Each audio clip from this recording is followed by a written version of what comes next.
Voici la seconde vidéo du chapitre statistique du programme de 4e. Dans cette vidéo, nous allons voir comment calculer une moyenne pondérée.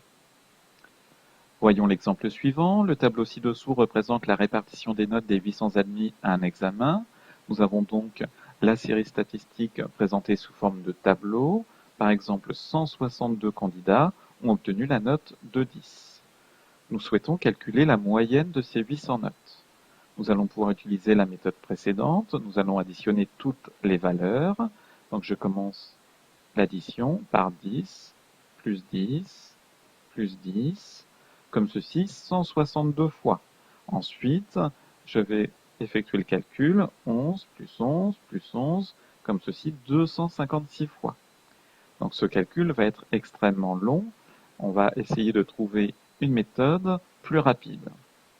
Au lieu de taper 10 plus 10 plus 10 162 fois, je peux utiliser une autre opération. Je peux utiliser la multiplication. Je vais taper 10 fois 162. De même pour les autres notes. J'obtiens donc le calcul suivant. Attention, nous divisons par 800. On ne divise pas par le nombre de notes, mais par l'effectif total.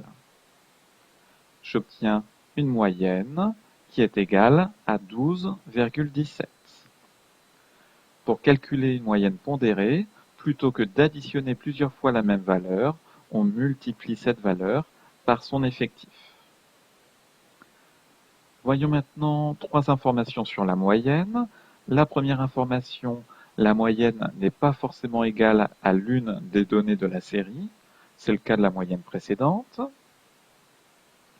Deuxième information, la moyenne n'est pas forcément égale à la moyenne des valeurs extrêmes. Troisième information, la moyenne est toujours comprise entre la plus petite et la plus grande des valeurs. Dans l'exemple précédent, les notes étaient comprises entre 10 et 16, la moyenne était égale à 12,17.